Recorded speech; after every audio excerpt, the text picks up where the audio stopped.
देख लिया होगा, ठीक है।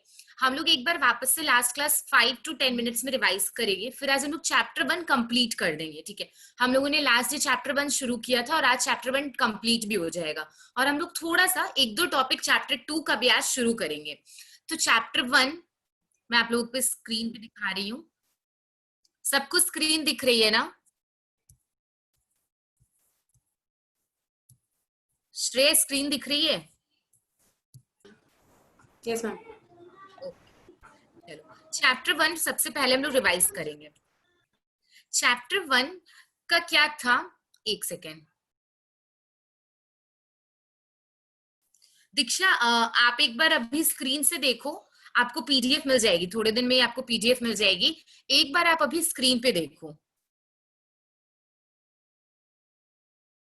कोई बात नहीं दीक्षा, अगर आपने यूट्यूब पे वीडियो नहीं देखा है तो आप अभी सुनो, आपको बिल्कुल समझ में आएगा। लास्ट क्लास वाला मैं रिवाइज करवा रही हूँ। देखो सब्जेक्ट का क्या नाम है, इंडियन फाइनेंशियल सिस्टम, आईएफएस, है ना।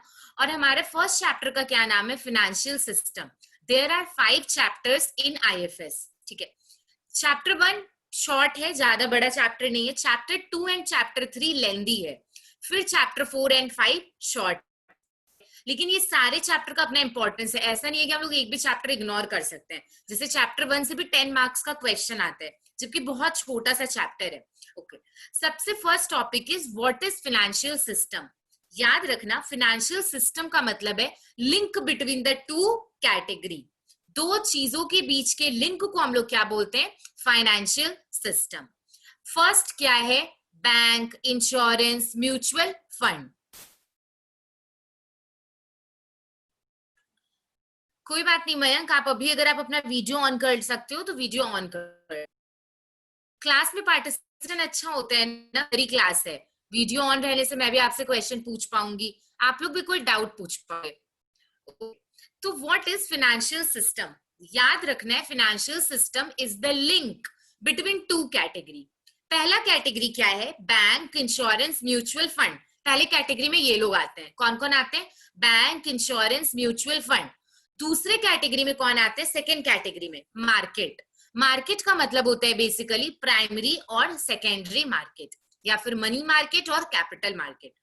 तो बेसिकली मैं बोलूं, 5 लोगों के बीच के लिंक को ही हम लोग फाइनेंशियल सिस्टम बोलते हैं। बैंक, इंश्योरेंस, म्यूचुअल फंड पहला कैटेगरी। दूसरे कैटेगरी में कौन सा है, 2 टाइप का मार्केट। इन दोनों के बीच में जो लिंक है या फिर रिलेशनशिप है या फिर जो नेटवर्क है, इसको हम लोग क्या बोलते हैं, इंडियन फाइनेंशियल सिस्टम, है ना। हम लोग इंडिया का हमेशा बात करते हैं। ओके, अब इसमें आप लोग जब डेफिनेशन अगर कभी पूछते हैं कि what is Indian financial system, पहले आप क्या लिखोगे, लिंक बिटवीन, ये 5 लोगों का नाम, इन लोगों के बीच के लिंक को क्या बोलते हैं, फाइनेंशियल सिस्टम। ये लोग लेकिन कुछ करते होंगे ना, ऐसा तो नहीं है ये लोग सिर्फ बैठे हुए रहते होंगे और इनको लिंक को हम लोग फाइनेंशियल सिस्टम बोल देंगे। नो मैम, इन लोगों का कोई काम है। क्या काम करते हैं ये लोग, डील्स इन द इंस्ट्रूमेंट। कौन सा इंस्ट्रूमेंट, या तो शेयर में, या तो डिबेंचर में, या तो सिक्योरिटी में, या तो डिपॉजिट में, या तो सेविंग में। जैसे बैंक है, बैंक किस चीज में डील करता है, सेविंग में, डिपॉजिट में, लोन में। स्टॉक मार्केट किस शेयर में, सिक्योरिटी में, है ना, स्टॉक में। तो बेसिकली लोग क्या करते हैं, इन सारे इंस्ट्रूमेंट में डील करते हैं। What is the meaning of instrument, आप जब मार्केट जाते हो, आप प्रोडक्ट खरीदते हो या फिर सर्विस लेते हो, डॉक्टर की सर्विस, टीचर की सर्विस, तो वो क्या है, सामान है मार्केट का। उसके बिना ना मैं ट्रेड कर सकती हूँ मार्केट में, ना आप कुछ खरीद सकते हो। मान के चलो मैं टीचर हूँ, आपको सर्विस दे रही हूँ, तो आपको सर्विस दे रही हूँ ना, कुछ इंस्ट्रूमेंट है तभी तो आप मेरे पास आ रहे हो। अगर मैं सिर्फ बैठ जाऊंगी, बोलूंगी मैं टीचर हूँ, लेकिन आपको कुछ सर्विस नहीं दूंगी, आप आओगे क्या मेरे पास। या फिर कोई मार्केट है, वहां पे कोई सामान नहीं है, आप जाओगे क्या उस मार्केट में, नो। तो वहां पे कुछ इंस्ट्रूमेंट होने चाहिए, है ना।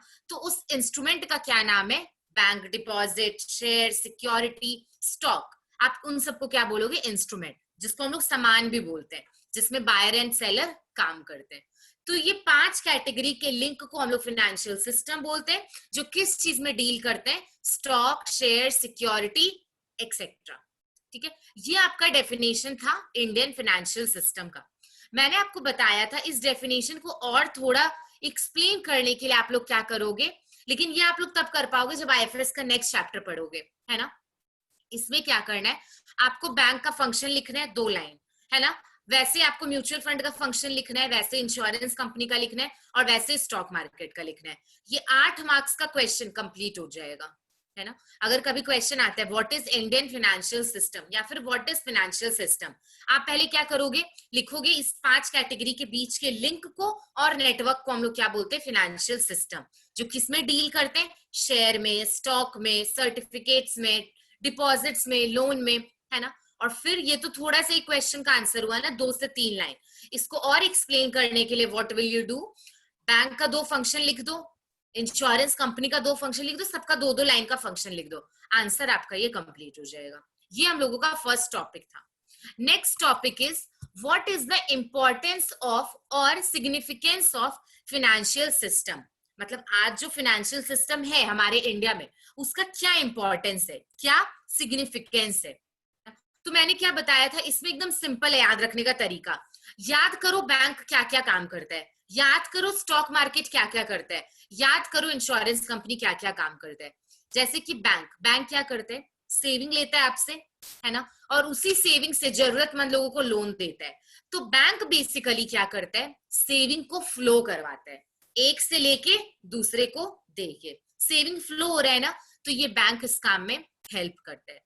अगर आपको फॉरेन से ट्रेड करना है, फॉरेन कंट्री से कुछ मंगवाना है, उनको कुछ बेचना है, आपको क्या चाहिए, foreign exchange, basically dollar, euro, pound. तो ये फैसिलिटी कौन देगा आपको, बैंक देगा, है ना।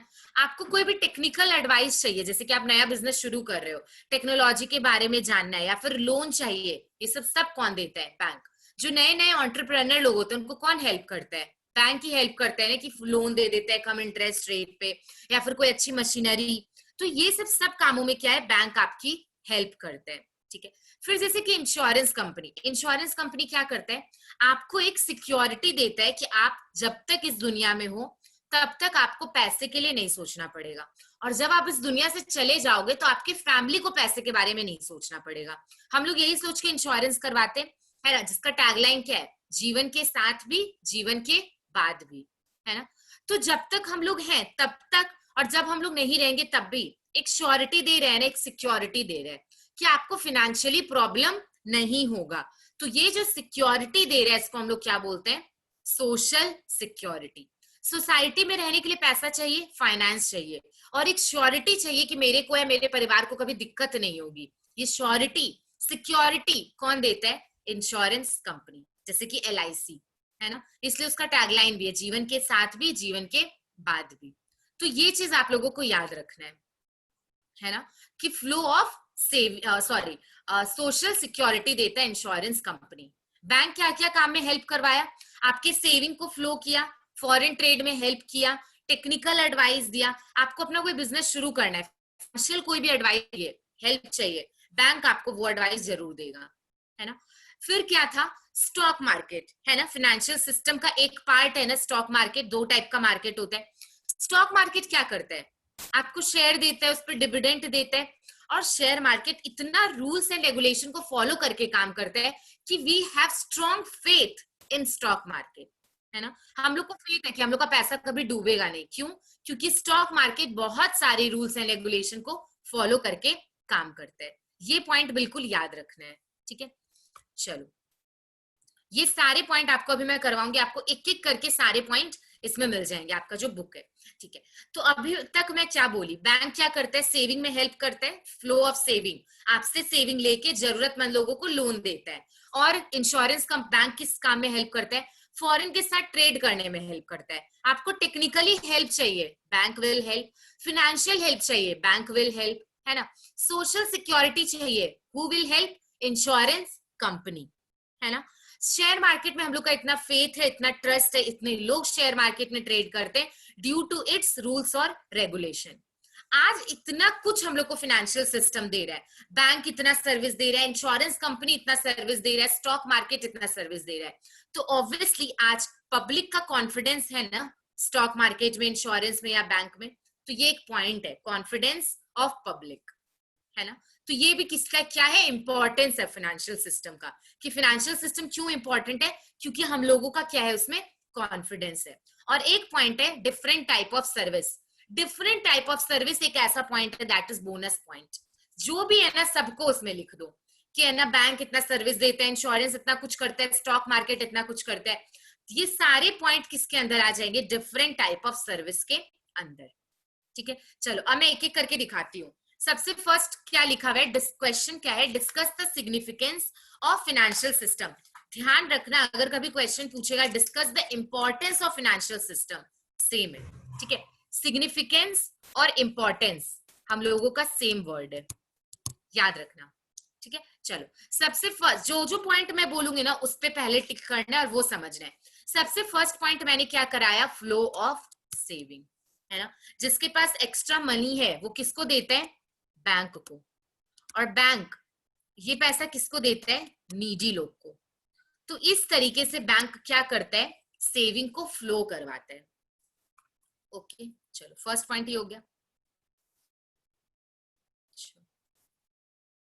फिनेंशियल असिस्टेंस, मैं बोली ना, आप अगर एंटरप्रेन्योर हो, नया बिजनेस शुरू करना है, पैसा चाहिए, फंड चाहिए, कौन हेल्प करेगा? बैंक या बहुत सारे फाइनेंशियल इंस्टीट्यूशन है हमारे फाइनेंशियल सिस्टम में जो हम लोगों को हेल्प करते हैं। तो फाइनेंशियल असिस्टेंस में देखो क्या लिखा हुआ है, एकदम सेम मिलेगा आप लोगों को। In many cases it is not possible for the entrepreneur to accumulate finance, है ना, which is required for the establishment of big industry. Industry शुरू करने के लिए, बिजनेस शुरू करने के लिए what is the basic requirement? Fund, पैसा, फाइनेंस। ये फाइनेंस आपको कौन देगा? फाइनेंशियल सिस्टम देगा। या तो बैंक दे, या तो इंश्योरेंस कंपनी दे, या कोई भी इंस्टीट्यूट दे। ये सारा पैसा आपको कौन देगा? Financial institution. तो देखो लिखा हुआ है कि financial institution have been set up to help financially to those person and industry. उन लोगों को फाइनेंशियली हेल्प करने के लिए किसका, कौन बने, किनका सेटअप हुआ? फाइनेंशियल इंस्टीट्यूशन का, जो क्या है? फाइनेंशियल सिस्टम के पार्ट है। ठीक है, टेक्निकल असिस्टेंस, असिस्टेंस का मतलब हेल्प होता है। ठीक है, याद रखना। टेक्निकल असिस्टेंस, इंडिया की बहुत सारी इंडस्ट्री बंद हो गई थी थोड़े टाइम पहले क्योंकि उनके पास प्रॉपर मशीनरी नहीं थी, प्रॉपर टेक्नोलॉजी नहीं था, प्रॉपर नॉलेज नहीं था। तो ये सब डेफिशिएंसी को किसने पूरा किया? किसने पूरा किया? श्रेया।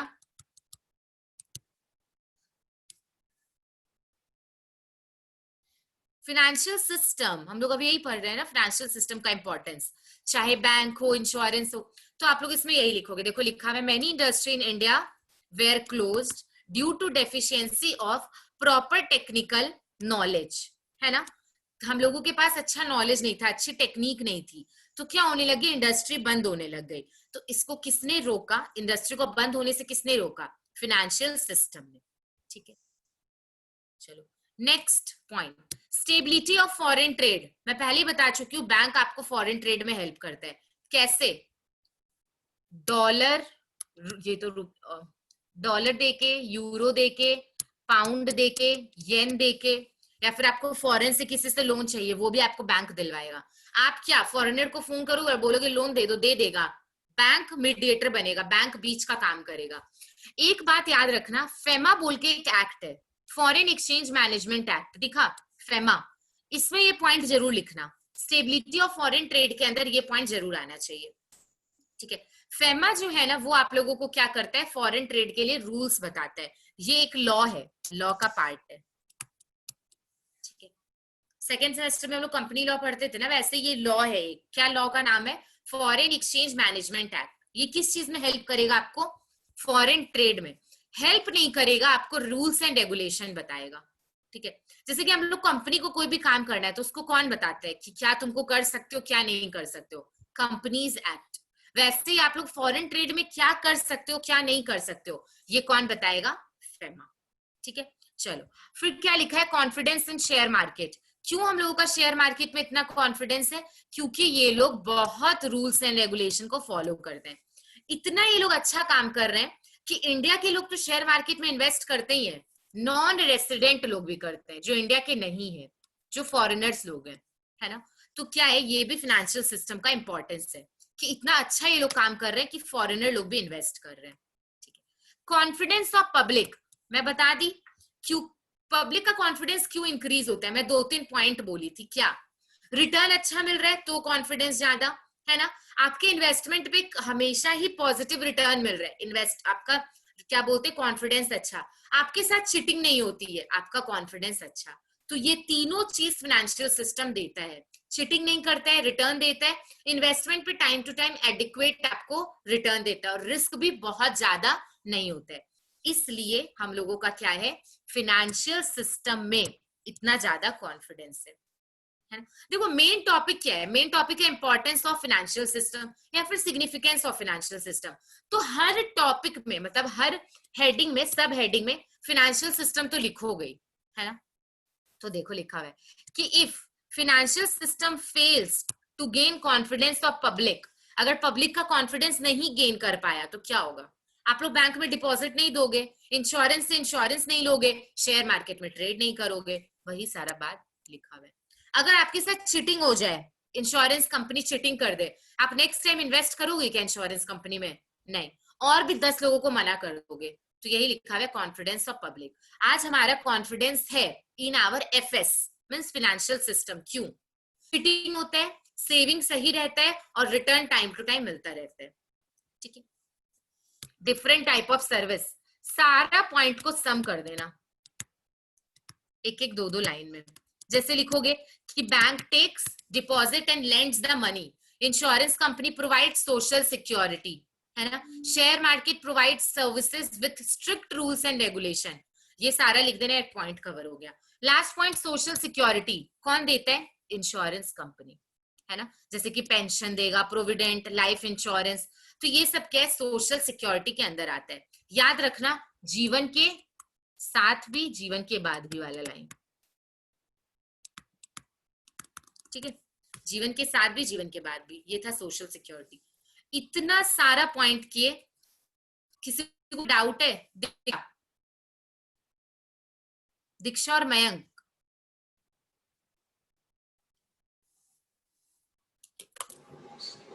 नो मैम, नो, दीक्षा, दीक्षा का मैसेज आया है, नो मैम। तो बस इंपॉर्टेंस ऑफ फाइनेंशियल सिस्टम याद रखने के लिए क्या रखना है, मैम सारा जो भी पार्ट है फाइनेंशियल सिस्टम का, चाहे वो बैंक हो, चाहे वो इंश्योरेंस कंपनी हो, चाहे वो शेयर मार्केट हो, सब के बारे में एक एक दो दो चीज लिख देंगे, वो लोग क्या करता है। बैंक के लिए क्या लिखोगे, सेविंग्स को फ्लो करता है, और क्या करता है, फॉरेन ट्रेड में हेल्प करता है, टेक्निकल एडवाइस देता है, फाइनेंशियल एडवाइस देता है। इंश्योरेंस कंपनी क्या करता है, सोशल सिक्योरिटी देता है। शेयर मार्केट वाले में क्या लिखोगे, कॉन्फिडेंस ऑफ पब्लिक, इतना ज्यादा कॉन्फिडेंस है कि फॉरेनर लोग भी शेयर मार्केट में इन्वेस्ट कर रहे हैं, ठीक है। अच्छा, इंश्योरेंस का सोशल सिक्योरिटी। फिर नेक्स्ट पॉइंट क्या लिखोगे, पब्लिक का बहुत ज्यादा कॉन्फिडेंस है हमारे फाइनेंशियल सिस्टम में, चीटिंग नहीं होती, रिटर्न टाइम टू टाइम मिलता है, सेविंग सेफ रहता है। और सबसे last point, different type of services. सब पॉइंट को मर्ज करके लिख देना, ठीक है। Next question is, what are the major component of financial system. तुम लोग ऑलरेडी ये पॉइंट, ये टॉपिक कर चुके हो, मैं फिर भी बताती हूँ। देखो, सबसे पहले फाइनेंशियल इंस्टीट्यूशन, कितना कुछ किया ना, बैंक, इंश्योरेंस, स्टॉक मार्केट, सब क्या है, फाइनेंशियल इंस्टीट्यूशन है। म्यूचुअल फंड, एनबीएफसी, जो भी इंस्टीट्यूट इंडिया में फाइनेंस के साथ डील कर रहा है वो फाइनेंशियल इंस्टीट्यूशन है। जैसे कि बैंक, इंश्योरेंस पैसा के साथ डील कर रहा है ना, म्यूचुअल फंड, स्टॉक मार्केट, ये लोग सब क्या है, फाइनेंशियल इंस्टीट्यूशन है। फाइनेंशियल इंस्टीट्यूशन क्या करता है, क्या करता है, सेविंग लेके, सेविंग क्या करता है, लेता है, और इसी सेविंग को क्या करता है, लोन की तरह जरूरतमंद को देता है। ये हर फाइनेंशियल इंस्टीट्यूशन ही करता है। बेसिकली मैं बोलूं तो channeling the fund from lender to borrower, ठीक है। एग्जाम्पल लिखा हुआ है फाइनेंशियल इंस्टीट्यूशन का, बैंक, इन्वेस्टमेंट, इंश्योरेंस कंपनी, सब क्या है, फाइनेंशियल इंस्टीट्यूशन है। तो ये सारे पॉइंट याद रहेंगे। फाइनेंशियल इंस्टीट्यूट क्या करते हैं, takes the money from the person who have surplus money, है ना, and gives this money to the needy person, है ना, as a loan, ठीक है। फाइनेंशियल इंस्टीट्यूशन कौन कौन है, bank, LIC, mutual fund, NBFC, ये सब क्या है, एक्सेट्रा, ये सब क्या है, फाइनेंशियल इंस्टीट्यूशन है, ठीक है। तो फाइनेंशियल सिस्टम का एक कंपोनेंट है। अच्छा, एक बात मैं भी बताती हूँ, ध्यान रखना, मैं क्या बोली सबसे फर्स्ट में, financial system is the link between bank, mutual fund, insurance and market. और ये लोग किस चीज में काम करते हैं? या तो शेयर में, या तो स्टॉक में, या तो डिपॉजिट में। अब तुम लोग देखना एक एक करके। ये जो पॉइंट था bank, mutual fund, insurance, market, ये सब क्या कहलाए? Financial institution. ठीक है, फिनेंशियल इंस्ट्रूमेंट क्या कहलाएगा? बता चुकी हूं already. Share, debenture, derivative, stock, basically market का जो सामान होता है ना, जिसमें हम लोग काम करते हैं, सामान, वही फिनेंशियल सिस्टम का क्या है? इंस्ट्रूमेंट है ना। हम लोग क्यों बैठे फिनेंशियल सिस्टम में? सेविंग देने के लिए, पैसा लेने के लिए, शेयर खरीदने के लिए, यही लिखा हुआ है। तो ये फिनेंशियल इंस्ट्रूमेंट कौन देता है? Financial instrument are issued by financial institution, चाहे वो बैंक हो, चाहे वो इंश्योरेंस हो, चाहे वो म्यूचुअल फंड हो, चाहे वो स्टॉक मार्केट हो।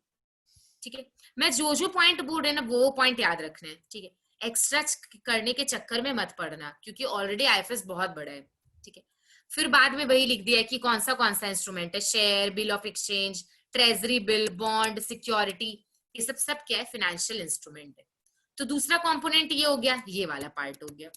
अच्छा, अब जो ये लोग हैं, बैंक है या फिर ये लोग है, ये लोग एक मार्केट में काम कर रहे हैं ना, हवा में तो काम नहीं कर रहे हैं कि हवा से आप लोग को लोन दे रहे हैं या आपसे सेविंग ले रहे हैं। तो जिस प्लेस पे काम कर रहे हैं दैट इज फाइनेंशियल मार्केट। अब ये मार्केट दो टाइप का है, एक फिजिकल है और एक ऑनलाइन हो गया, है ना। आजकल बहुत सारे काम ऑनलाइन होते हैं ना, तो ये आपका मार्केट है। अब मैं अगर बोलूं कि मार्केट के बारे में लिखना है, क्या अलग से याद करोगे? नो। फाइनेंशियल मार्केट में क्या लिखोगे? Bank, insurance, mutual fund are the participant of the financial market. जो किस चीज में डील करते हैं? शेयर में, स्टॉक में, डिपॉजिट में। तो ये दोनों पॉइंट को मर्ज करके लिख दो। इसमें बस दो बात याद रखना, फाइनेंशियल मार्केट दो होता है, प्राइमरी एंड सेकेंडरी। ठीक है, दिस पॉइंट इज इंपॉर्टेंट। ठीक है, और सब पॉइंट वही लिख दोगे। क्या लिखोगे?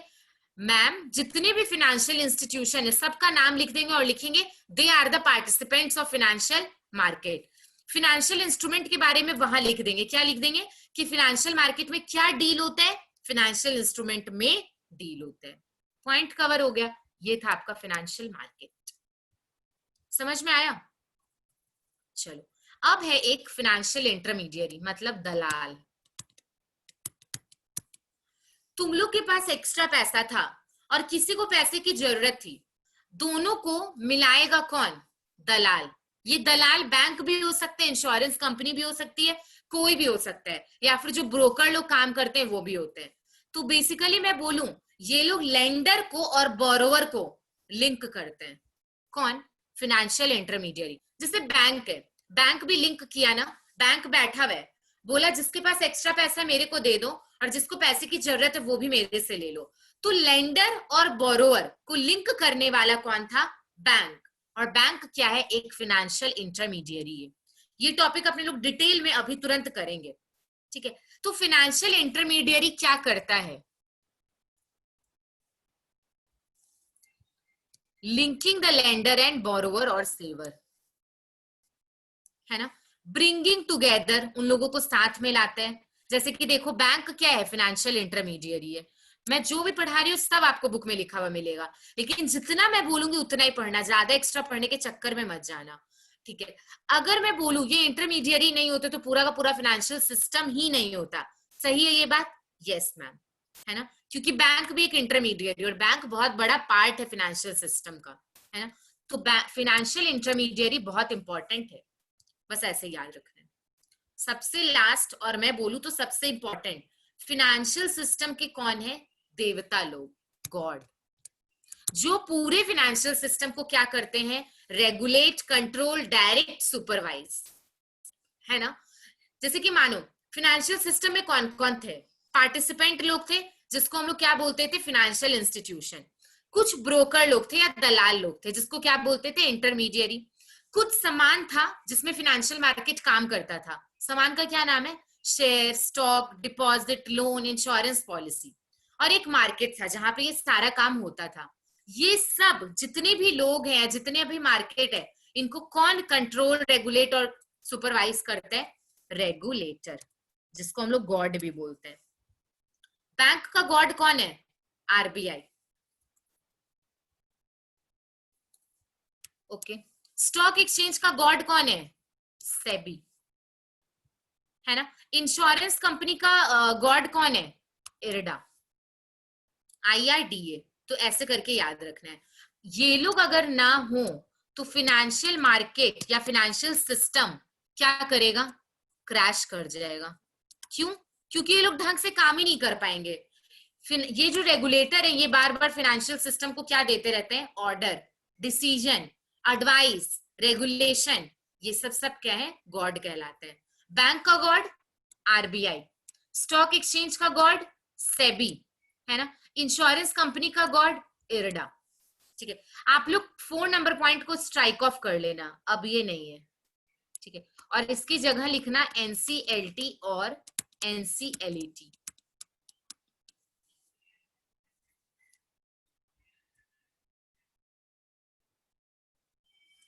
ओके। किसी को कोई डाउट है फाइनेंशियल सिस्टम के कंपोनेंट को समझने में?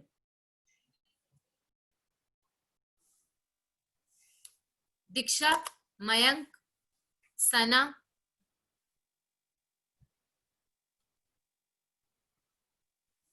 पहले आप लोग अपना डाउट पूछ सकते हो, फिर मैं नेक्स्ट टॉपिक में जाऊंगी। आज ये चैप्टर खत्म हो जाएगा, नो प्रॉब्लम मैम। ठीक है, समझ में आ रहा है? मतलब फाइनेंशियल सिस्टम का मतलब समझे, उसका इंपॉर्टेंस समझे। इंपॉर्टेंस याद रखना बहुत इजी है। बैंक के बारे में 2-3 लाइन लिख दो, इंश्योरेंस का काम लिख दो, स्टॉक मार्केट का काम लिख दो, और 2 पॉइंट कॉमन याद रख लो। पब्लिक का कॉन्फिडेंस बहुत अच्छा है फाइनेंशियल सिस्टम में, और डिफरेंट टाइप ऑफ सर्विस देते हैं। ठीक है, चलो। अब क्या है अपना नेक्स्ट टॉपिक? अपने क्या किया? Component of financial system. क्या क्या था? Financial institution, financial intermediary, instrument, market, और सबसे इंपॉर्टेंट क्या था दीक्षा? दीक्षा आपको बताना है।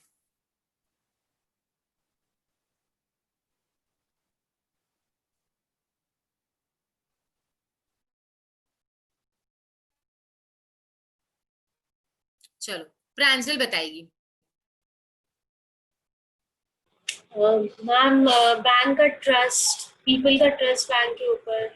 नहीं नहीं, मैं पूछ रही हूँ फाइनेंशियल सिस्टम में कंपोनेंट होते हैं, 5 कंपोनेंट है, जैसे कि मार्केट है, इंस्टीट्यूट है, इंस्ट्रूमेंट है, इंटरमीडिएट है। सबसे इंपॉर्टेंट कौन है? जो रेगुलेट करते हैं बैंक। Yes, God, regulator. जैसे बैंक का रेगुलेटर आरबीआई, इंश्योरेंस का रेगुलेटर इरडा, स्टॉक एक्सचेंज का रेगुलेटर सेबी। ठीक है, समझ में आया? अगर आप लोग इंटरेक्ट नहीं करोगे तो आईएफएस उतना समझ में नहीं आएगा। सिर्फ सुनने से कुछ नहीं होगा, आपको साथ साथ में बोलना भी पड़ेगा।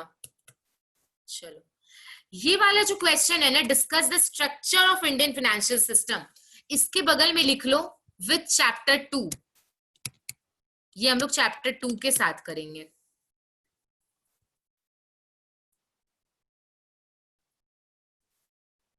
चलो, अब मैं बोली थी ना इंटरमीडियरी को लेके आपको एक अलग ही पॉइंट मिलेगा, है ना। क्या लिखा हुआ है question? What is financial intermediary, या फिर mention the type of intermediary. Shreya मेरे को बोलेगी थोड़ा सा सोच के।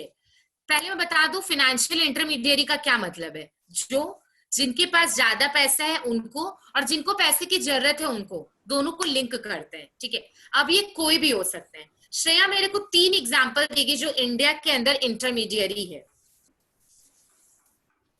Example as in like financial intermediary है। bank, LIC, on the share markets. Very good. ये सब क्या है? फाइनेंशियल इंटरमीडियरी है ना। और कुछ ब्रोकर लोग हैं जो सिर्फ दलाली करते हैं, सिर्फ ब्रोकर का काम करते हैं, वो भी क्या है? फाइनेंशियल इंटरमीडियरी है ना। मतलब समझ में आया ना फाइनेंशियल इंटरमीडियरी का? चलो, अब इसके ऊपर 2 क्वेश्चन है। ठीक है, एक क्वेश्चन है। हाँ हाँ प्रांजल। मैम ये शेयर मार्केट इंटरमीडिएट कैसे हुआ? लाइक शेयर मार्केट में तो इन्वेस्ट करते हैं ना पैसा, तो फिर वहाँ वो जिनको हाँ, जरूरत होगा पैसा वो कैसे देगा? देखो ऐसा जरूरी नहीं है कि हमेशा लेंडर और बोरोवर को लिंक करेगा। इंटरमीडियरी का मतलब है जो पैसे को इधर से उधर सर्कुलेट करवा रहे हैं। स्टॉक मार्केट करवा रहे हैं ना, बहुत लोग इन्वेस्ट कर रहे हैं ना स्टॉक मार्केट में, ठीक है। या फिर अगर परफेक्टली प्योरली हम लोग स्टॉक मार्केट नहीं बोले तो देयर आर सम ब्रोकर जो स्टॉक मार्केट में काम करते हैं, वो तो इंटरमीडियरी है ना, they are working with stock market, तो ये फाइनेंशियल इंटरमीडियरी हो गए, ठीक है। चलो क्या लिखा हुआ है फाइनेंशियल इंटरमीडियरी का मतलब, अब तो ये लिखने में कोई प्रॉब्लम नहीं होगा। Ma'am financial intermediary are those who link the borrower and lender, समझ में आया? या फिर बोरोवर एंड लेंडर, या फिर सेवर या इन्वेस्टर, कोई भी वर्ड आप लोग लिख सकते हो। इसलिए मैं बोली स्टॉक मार्केट भी आएगा, क्योंकि इन्वेस्टर को तो लिंक करवा रहे हैं ना, आज इन्वेस्टर लोग इन्वेस्ट कर रहे हैं ना वहां पे, ठीक है। तो इंटरमीडियरी का ये मतलब होता है, जैसे दलाल जिसको हम लोग बोलते हैं, ठीक है। क्या लिखा हुआ है फाइनेंशियल इंटरमीडियरी, ठीक है, एक मीनिंग बोल रही हूँ, linking the lender borrower saver and investor, ये याद रखना। और क्या, bringing together the provider and ultimate user of finance, है ना। प्रोवाइडर हो गया जिसके पास एक्स्ट्रा पैसा, और यूजर मतलब जिसको पैसा चाहिए, उन दोनों को लिंक करवाता है। तो किसी से पैसा लेता है, किसी को पैसा देता है, और ये काम करता कौन है? ये है ना फाइनेंशियल इंटरमीडियरी, ठीक है। अब हम लोग पढ़ेंगे क्या क्या इंटरमीडियरी है हम लोग के इंडिया में, ठीक है। चलो सबसे पहला है कमर्शियल बैंक। बैंक का तो एकदम इतना आप लोग जान चुके हो ना, आराम से लिख सकते हो। बैंक क्या करता है? सेविंग लेता है, और इसी सेविंग से क्या करता है? लोन देता है। तो सेवर को और लेंडर को क्या करता है? लिंक। या फिर बोरोवर और लेंडर को क्या करता है? लिंक। तो ये क्या है? कमर्शियल बैंक क्या है? जो अपने बैंक बोलते हैं, जैसे HDFC, एक्सिस बैंक, ये सब सब कमर्शियल बैंक है। ये लोग क्या करते हैं? ये लोग को लिंक करते हैं। कमर्शियल बैंक जो होता है ना, दो टाइप का होता है, नेशनलाइज्ड और दूसरा नॉन नेशनलाइज्ड, ठीक है। ये हम लोग डिटेल में पढ़ेंगे नेक्स्ट चैप्टर में, ठीक है। नॉन नेशनलाइज्ड का भी दो टाइप होता है, एक होता है प्राइवेट, एक होता है फॉरेन। ये याद रखना है, this is very important. Commercial bank में क्या बोली? कमर्शियल बैंक का दो type, nationalised, non nationalised. Non nationalised का भी दो part, private and foreign bank, बस इतना ही याद रखना है। और ये एक लाइन लिख दोगे कि commercial bank link the saver land. समझ में आया? खत्म हो गया कमर्शियल बैंक। ऐसे ही बुलेट्स में याद रखना है, पूरा थियोरी नहीं पढ़ना है ना। ये तो वही हो जाएगा हम लोग ग्रंथ पढ़ रहे हैं बैठ के, तो वैसे तो नहीं करना है, बुलेट्स के फॉर्म में हम लोग को IFS पढ़ना है। तो कमर्शियल बैंक के बारे में क्या लिखोगे? Commercial bank is the financial intermediary which takes the deposit from the saver and lends the money to the needy one. Commercial bank का दो type, nationalised, non nationalised. Non nationalised का दो type, private and foreign. याद हो गया ना? चलो दूसरा इंटरमीडियरी NBFC। दूसरा इंटरमीडियरी NBFC, ध्यान से सुनना NBFC के बारे में। NBFC बैंक की ही तरह होते हैं बट बैंक नहीं होते हैं। मैं क्या बोली? NBFC बैंक की तरह होते हैं बट बैंक नहीं होते हैं।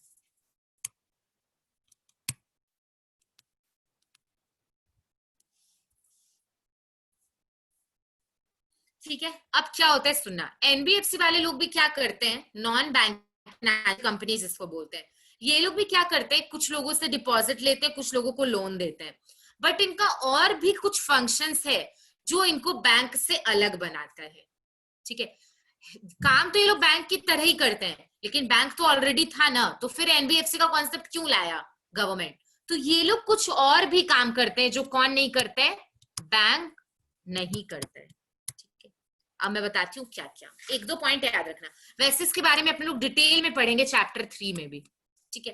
देखो NBFC में अगर आप पैसा डिपॉजिट करोगे ना, तो आप कभी भी डिमांड पे नहीं मांग पाओगे। जैसे बैंक में डिपॉजिट करते हो, जब जरूरत निकाल सकते हो ना, विड्रॉ कर सकते हो। NBFC में you will not have withdrawal facility, जब आपका पीरियड खत्म होगा तभी आपको वो पैसा मिलेगा। बैंक में ऐसा होता है क्या? नहीं होता है। बैंक में आप चेक इश्यू कर सकते हो अपने नाम पे, एनबीएफसी में नहीं कर सकते हो। ये डिफरेंस है बैंक और एनबीएफसी के बीच में। समझ में आया? ठीक है, तो ये था एनबीएफसी। एनबीएफसी क्या क्या और काम करता है? इंश्योरेंस का काम एनबीएफसी कर सकता है, एनबीएफसी लोन देने का काम कर सकता है, एनबीएफसी आपको हायर परचेज पे एसेट दे सकता है, आपको लीज पे एसेट दे सकता है। ये सब काम कौन करता है? एनबीएफसी। तो एनबीएफसी के बारे में क्या लिखोगे? NBFC are like bank but not the bank, है ना? क्यों बैंक नहीं है? They do not accept the demand deposit. Demand deposit का मतलब ऐसा डिपॉजिट जिसको डिमांड पे वापस देना पड़ेगा, है ना? फिर एनबीएफसी में there is no withdrawal of money facility, है ना? And we can not issue the cheque on NBFC. ठीक है, एनबीएफसी और क्या क्या काम कर सकते हैं देख लो। इंश्योरेंस कंपनी भी एनबीएफसी हो सकती है, म्यूचुअल फंड वाले लोग भी एनबीएफसी हो सकते हैं, और मिसलेनियस, मिसलेनियस के अंदर आएगा निधि, निधि कंपनी एक होती है, ये लोग भी एनबीएफसी हो सकते हैं। हायर परचेज, ये भी एनबीएफसी हो सकती है। इसके बारे में डिटेल में पढ़ोगे चैप्टर 3 में, तब पूरा समझ में आएगा। लेकिन अभी भी एक बार आइडिया लग गया ना कि बैंक की तरह होते हैं बट बैंक नहीं होते हैं। क्यों नहीं होते? डिपॉजिट नहीं लेते हैं जो विड्रॉल हो सके या जो डिमांड पे मांगा जाए, या फिर यहाँ पे चेक इशू का भी फैसिलिटी नहीं होता है। ये लोग एनबीएफसी क्या काम करते हैं? इंश्योरेंस का काम, म्यूचुअल फंड वाला काम, हायर परचेज पे एसेट देना, लीज पे एसेट देना। ठीक है, म्यूचुअल फंड, म्यूचुअल फंड क्या है? आज जैसे मानो मैं म्यूचुअल फंड की मैनेजर हूं, मैं प्रांजल से पैसा ली 1 लाख रुपया, अब मैं क्या की उसको 5 अलग अलग जगह इन्वेस्ट कर दी। ठीक है, शेयर में, कहीं के डिबेंचर में, किसी कंपनी के बॉन्ड में, गवर्नमेंट बॉन्ड में, 5 जगह इन्वेस्ट की। 5 जगह से जो रिटर्न मिलेगा सारा रिटर्न को ऐड करके प्रांजल को दे दूंगी, थोड़ा सा कमीशन अपने पास रख लूंगी, क्योंकि ऑब्वियसली चैरिटी के लिए हम लोग नहीं बैठे हैं, मतलब म्यूचुअल फंड वाले लोग, यही म्यूचुअल फंड का कॉन्सेप्ट है। क्या करते हैं ये लोग? इन्वेस्टर का सारा पैसा ले लेते हैं, जैसे कि प्रांजल, श्रेया, ये लोग मेरे पास इन्वेस्ट किए, मैं सारे पैसा को क्या की अलग अलग जगह इन्वेस्ट कर दी, 50 जगह भी इन्वेस्ट कर सकती हूँ। उस 50 जगह से जो रिटर्न मिलेगा मैं किसको वापस दे दूंगी? इन्वेस्टर लोग को, थोड़ा सा कमीशन रख के। This is the concept of mutual fund. बस समझ में आया म्यूचुअल फंड का मतलब? ठीक है, अच्छा, म्यूचुअल फंड में अगर आप चाहें ना तो हर महीना 500 रुपया भी इन्वेस्ट कर सकते हो। तो मैं बोल सकती हूँ कि अगर कोई मतलब पर्सन है, उसका इनकम बहुत कम है, उसका सेविंग ज्यादा नहीं है, मतलब 500 रुपया सेविंग होता है, वो भी क्या कर सकता है? म्यूचुअल फंड में इन्वेस्ट कर सकता है। बट जरूरी नहीं है कि वो कहाँ इन्वेस्ट करे? शेयर मार्केट में। शेयर क्योंकि महंगे होते हैं, है ना? ऐसा नहीं बोलूं कि नहीं कर सकते, बट चांस बहुत कम है। बट म्यूचुअल फंड में आप आराम से हर मंथ 500 रुपया भी इन्वेस्ट कर सकते हो। तो मैं बोलूं ये स्मॉल सेवर को एक हेल्प करता है, देखो लिखा हुआ है, small saver to enjoy the benefit of investment. Mutual fund के पहले ना जो छोटे लोग होते थे जिनके पास थोड़ा सेविंग है, वो लोग कहीं पैसा इन्वेस्ट नहीं कर पाते थे, बट म्यूचुअल फंड एक ऐसा प्लेटफॉर्म है जहां पे आप थोड़ा पैसा भी क्या कर सकते हो? इन्वेस्ट कर सकते हो। और म्यूचुअल फंड का कॉन्सेप्ट समझ में आया क्या? पूल ऑफ सेविंग, मतलब सबसे ले लिए पैसा और उसको कहाँ इन्वेस्ट किए? In a well diversified portfolio. Well diversified portfolio मतलब शेयर में, स्टॉक में, बॉन्ड में, अलग अलग जगह इन्वेस्ट कर दिए, और फिर क्या दिए? सबका रिटर्न थोड़ा सा कमीशन रख के इन्वेस्टर को वापस दे दिए। This is the concept of mutual fund. एक बात बोलूंगी, अगर यहाँ लग रहा है ना कि यहाँ बहुत अच्छे से समझ में नहीं आया, कोई बात नहीं, चैप्टर 3 में बहुत डिटेल में समझ जाओगे।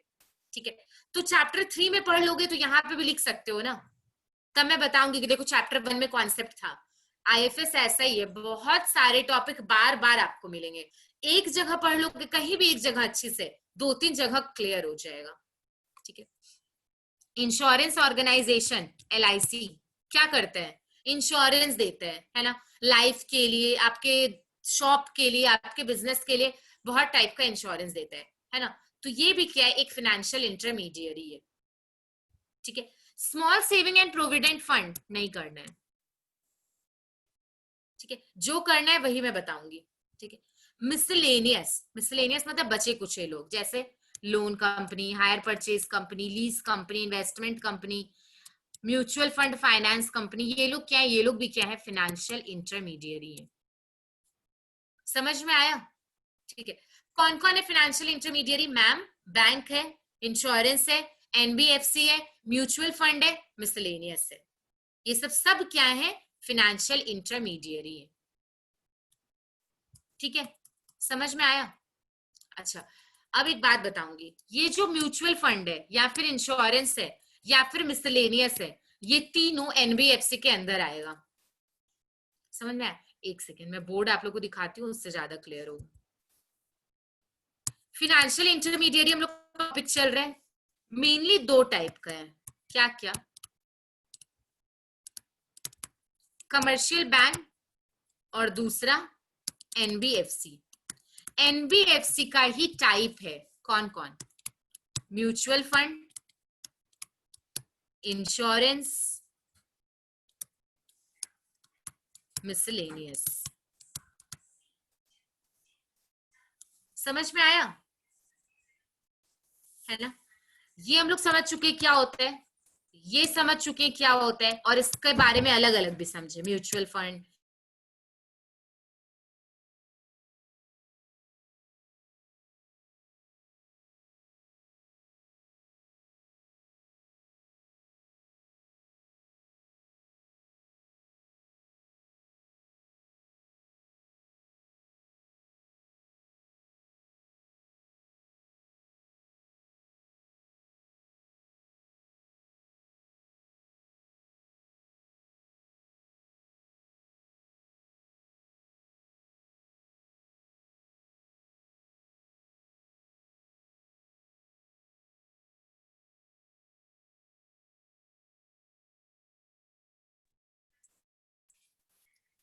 ओके। तो हम लोगों का ये क्वेश्चन भी कंप्लीट हो गया। ये आज का नया क्वेश्चन था, ये हम लोग लास्ट डे किए भी नहीं थे।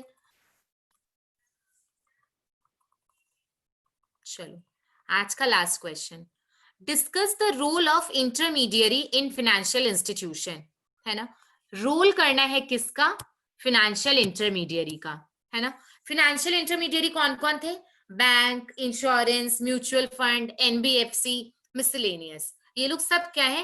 फाइनेंशियल इंटरमीडियरी है। इनका हम लोगों को क्या करना है? रोल। शॉर्टकट लिखो रोल का, सीएम फाइल लिखो, सीएम फाइल।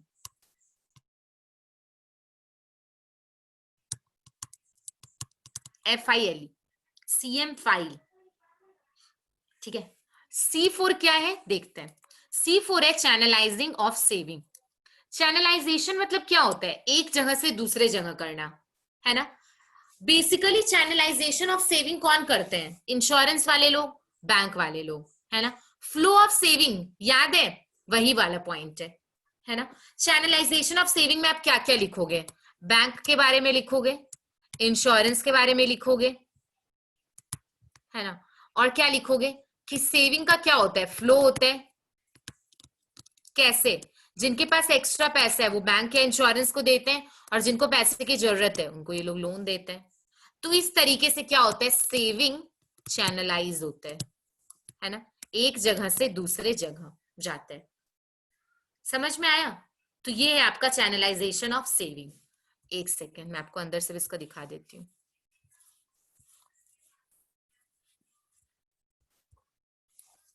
देखो, इंटरमीडियरी फाइनेंशियल इंस्टीट्यूशन जैसे कि bank, insurance are not only corporate the flow of small and medium saving but also give loan in industry. है ना? यहाँ पे क्या बोल रहे हैं कि सेविंग का चैनलाइजेशन का मतलब सिर्फ ये नहीं है कि वो लोग हम लोग से सेविंग सिर्फ लेके रख लेते हैं, क्या करते हैं? उसको लोन भी देते हैं। मैं यही बताई ना, कुछ लोगों से लेना और कुछ लोगों को देना, ये दोनों काम कौन करते हैं? Financial intermediary. है ना? लोग लोन क्यों लेते हैं? मशीनरी खरीदने के लिए, फॉरेन के साथ ट्रेड करने के लिए। इससे क्या होता है? हम लोग का बिजनेस इंटरप्ट नहीं होता है, डिस्टर्ब नहीं होता है ना? तो इस तरीके से फाइनेंशियल इंटरमीडियरी सेविंग को चैनलाइज करवाते हैं। ठीक है? ये सब पॉइंट कितना कॉमन है। फ्लो ऑफ सेविंग वाला जो पॉइंट था, जो इंपॉर्टेंस ऑफ फाइनेंशियल सिस्टम में किए थे, वो आप एज इट इज लिख सकते हो, फ्लो ऑफ सेविंग वाला पॉइंट। ठीक है, C4 हो गया। M4 क्या है आपका? M4 है मिनिमम रिस्क। देखो, मिनिमम रिस्क क्यों?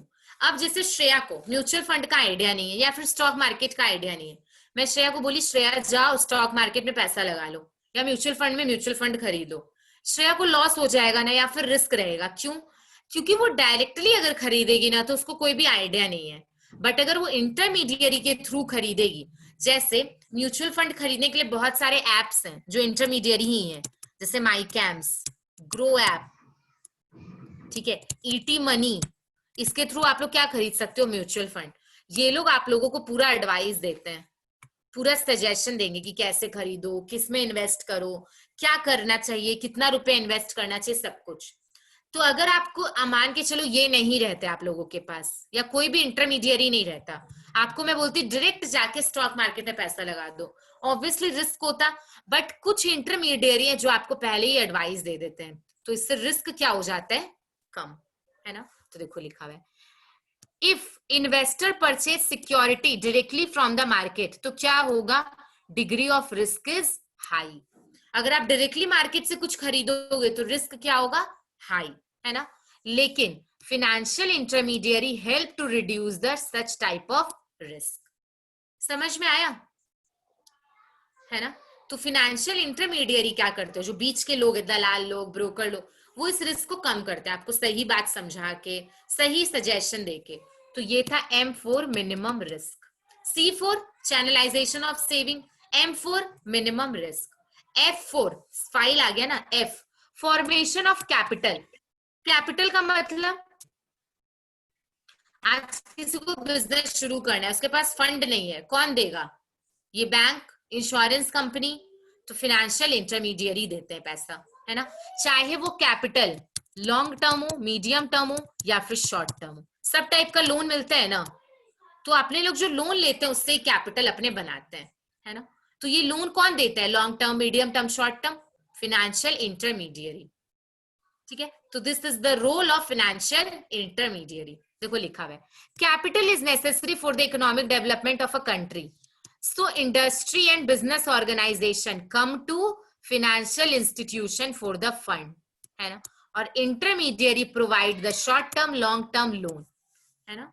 इससे क्या होता है? कैपिटल बनते हैं। तो अपने लोग को कैपिटल बनाना है, किसके पास जाएंगे? फाइनेंशियल इंटरमीडियरी के पास, क्योंकि दे helps in formation of capital. I4 investment in small unit, याद है 500 रुपया भी इन्वेस्ट कर सकते हो, है ना। तो जरूरी नहीं है कि आपको इन्वेस्ट करने के लिए बहुत सेविंग चाहिए, लो सेविंग से भी आप इन्वेस्टमेंट शुरू कर सकते हो। तो ये क्या है? फाइनेंशियल इंटरमीडियरी की वजह से कर सकते हो, पहले ऐसा नहीं होता था, है ना। देखो लिखा हुआ है, some stock prices are too high that small saver could not invest in those stock। जैसे आज मैं बोलूं कि रिलायंस के शेयर में इन्वेस्ट कर लो, 2000 रुपए 2500 का शेयर होगा, आप बोलोगे नहीं मैम हम इतना तो इन्वेस्ट नहीं कर पाएंगे, लेकिन बहुत सारी फाइनेंशियल इंटरमीडियरी है जो आपको ऑप्शन देंगे, बोलेंगे रिलायंस में मत करो, कोई और कंपनी बताते हैं जिसके शेयर का दाम 200 रुपए है, तो आप बोलोगे बहुत इजी है, मैं 200 रुपए तो इन्वेस्ट कर ही सकती हूँ, है ना। तो ये इंटरमीडियरी आपको हेल्प करते हैं छोटा सेविंग करने में, है ना। देखो लिखा हुआ है, इंटरमीडियरी, है ना, present the stock of different value before saver. मैंने आपके सामने कौन सा स्टॉक का ऑप्शन दिया? 2000 वाला, लेकिन इंटरमीडियरी आपको कौन सा वाला बताएगा? 200 रुपया वाला। तो आपके सामने वेरियस ऑप्शन दे देगा, 300 वाला, 400 वाला, तो आप बोलोगे कि हाँ फाइनेंशियल इंटरमीडियरी बहुत अच्छा काम किया, मेरे को डिफरेंट डिफरेंट वैल्यू का स्टॉक बता दिया। तो इस तरीके से आप छोटा वैल्यू में भी इन्वेस्ट कर सकते हो, ठीक है। L for liquidity, what is the meaning of liquidity? Anything which is easily convertible into cash is known as liquid, ठीक है। जैसे कि गोल्ड, गोल्ड को तुरंत कैश में कन्वर्ट कर सकते हैं ना, गोल्ड बेचो तुरंत कैश मिल जाएगा। लैंड को तुरंत कर सकते हो क्या कन्वर्ट कैश में? नो, टाइम टेकिंग प्रोसेस है ना। तो लैंड में लिक्विडिटी क्या है? कम है, लेकिन गोल्ड में लिक्विडिटी क्या है? बहुत हाई है ना। तो ये फाइनेंशियल इंटरमीडियरी है जिसकी वजह से लिक्विडिटी इतना अच्छा है कि हम लोग को कुछ भी कन्वर्ट करवाना है तुरंत करवा सकते हो। बैंक में एफडी है, एफडी तोड़वाना है, बैंक तुरंत आपका एफडी तोड़ के आपको कैश दे देगा, लिक्विडिटी दे रहा है। मतलब लिक्विडिटी देने का मतलब तुरंत आपको कैश में पैसा दे देना, है ना, कैश दे देना। तो ये कौन करता है? फाइनेंशियल इंटरमीडियरी, ठीक है। ई फॉर एक्सपर्ट मैनेजमेंट, ये सेम है, कहा गया मिनिमम रिस्क की तरह। कैसे? आज आप कहीं भी इन्वेस्ट करते हो, you need advice you need expert advice, है ना, एक्सपर्ट एडवाइस चाहिए तो देयर आर मेनी एक्सपर्ट जो आपको ये एडवाइस देते हैं। बहुत सारे ऑनलाइन ऐप हैं, बहुत लोग हैं जो ये एक्सपर्ट एडवाइस देते हैं। और ये एक्सपर्ट होते कौन है? फाइनेंशियल इंटरमीडियरी ही होते हैं, है ना। तो ये टॉपिक था रोल ऑफ फाइनेंशियल इंटरमीडियरी। ठीक है, जो जो टॉपिक किए बस वही करना है। CM file, C for channelisation of saving, M for minimum risk, F for formation of capital, I for investment in small unit, L for liquidity, E for expert management. ठीक है, अब आप लोग 5 मिनट का टाइम लो, जितना भी topic मैं करवाई हूं एक बार सारा टॉपिक देख लो, और कोई भी अगर डाउट है तो फिर मेरे से पूछो। ये चैप्टर खत्म हो गया है। मैम ये लास्ट वाले में रोल ऑफ इंटरमीडियरी में इकोनॉमिक्स ऑफ एक्सपेंडिचर नहीं करना है? नहीं, सीएम फाइल है ना हमारा न्यूमोनिक्स, C4 M4 FILE, है ना। इतना भी याद रखोगे फुल मार्क्स मिलेगा, 6 पॉइंट हो गया, है ना, सीएम फाइल। ठीक है, एक बार मैं व्हाइट बोर्ड शेयर करके आप लोग को दिखा रही हूँ अपने चैप्टर 1 में क्या क्या किए। ठीक है, और आप लोग देखना कहीं डाउट है क्या। सबसे पहले हम लोग किए मीनिंग ऑफ फाइनेंशियल सिस्टम। समझ आया था ये वाला point? Link between two category, जो शेयर ये सब में डील करते हैं। और आंसर को बड़ा करने के लिए क्या करना है, सबका 2-2 लाइन का फंक्शन लिख दो। Question number 1 done. चलो, क्वेश्चन नंबर 2 क्या किए थे? Importance of financial system. क्या क्या पॉइंट था इसमें? बैंक का 2-3 एक्टिविटी, क्या क्या? सेविंग में हेल्प करते हैं, helps in foreign trade, technical advice, financial assistance, है ना। इंश्योरेंस कंपनी का एक सर्विस था सोशल सिक्योरिटी। स्टॉक मार्केट का क्या था? Confidence in stock market. और 2 टॉपिक एक्स्ट्रा था, क्या? Confidence of public and different type of services. ये था इंपॉर्टेंस ऑफ फाइनेंशियल सिस्टम, है ना। नेक्स्ट क्या था? Components of financial system. 5 basically component था। कौन कौन? प्रांजल बोलेगी जल्दी। किन किन कैटेगरी को मिला के फाइनेंशियल सिस्टम बना?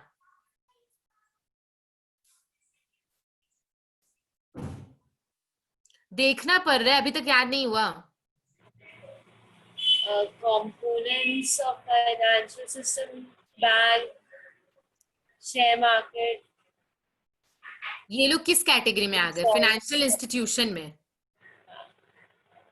फिर फाइनेंशियल इंटरमीडियरी है, फाइनेंशियल इंस्ट्रूमेंट है ना, फाइनेंशियल मार्केट है, और सबसे इंपॉर्टेंट रेगुलेटर है। Regulators. तो ये 5 लोगों को मिलके क्या बना? Financial system. ठीक है, फिर हम लोग क्या किए थे? Next topic Financial intermediary. हाँ, व्हाट इज फाइनेंशियल इंटरमीडियरी? कौन कौन थे? कमर्शियल बैंक, है ना, और एनबीएफसी। एनबीएफसी का 3-4 टाइप था, म्यूचुअल फंड, इंश्योरेंस कंपनी, याद है ना, मिसलेनियस, ये सब क्या था? एनबीएफसी का टाइप था। और 5th नंबर क्वेश्चन किए रोल ऑफ फाइनेंशियल इंटरमीडियरी, जिसका शॉर्टकट था सीएम फाइल, है ना। Channelisation of saving, minimum risk, formation of capital, investment in small unit, liquidity, expert management. ये पूरा चैप्टर खत्म हो गया। 2 क्लास में हम लोग एक चैप्टर पूरा कंप्लीट कर लिए। 10 मार्क्स का चैप्टर है। ठीक है, एक क्वेश्चन जो मैं नहीं करवाई हूँ वो अपने लोग दूसरे चैप्टर के साथ करेंगे। ठीक है,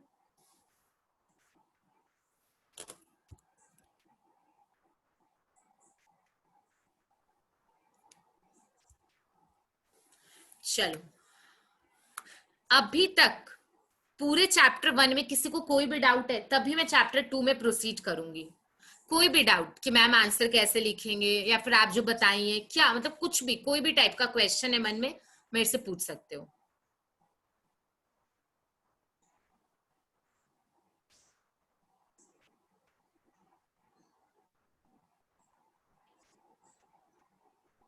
दीक्षा, मयंक, सना, सृजा। सृजा, आप लास्ट क्लास थी ना? हाँ मैम, समझ में आया आपको आज का क्लास? आज का क्लास मैंने थोड़ा लेट से ज्वाइन किया है तो मिस कर दिए। कोई बात नहीं, आप लास्ट क्लास भी लेट हो गई थी, अब लेट मत करना। नहीं, एक्चुअली मेरा क्लास था तो आज खत्म हो गया, अब नेक्स्ट थर्सडे नहीं है तो नेक्स्ट थर्सडे से टाइम भी काम है। कोई बात नहीं।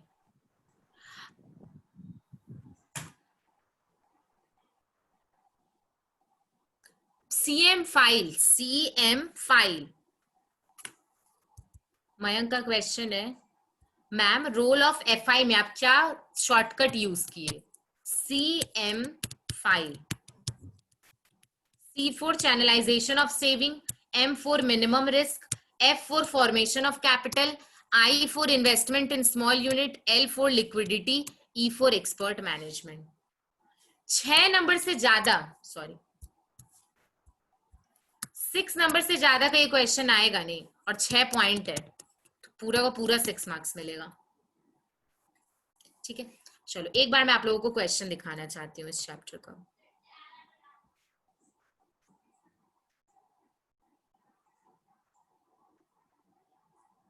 फिनेंशियल सिस्टम का मीनिंग रिपीट कीजिए। सबसे फर्स्ट टॉपिक ही फिनेंशियल सिस्टम करवाई थी। आप लोग क्लास इतना लेट ज्वाइन करोगे, मैं बार बार एक ही टॉपिक नहीं रिपीट करूंगी ना। फिनेंशियल सिस्टम क्या होता है? Financial system is the link between two category. देख लो एक बार, financial system is the link between two category. पहली कैटेगरी में कौन है?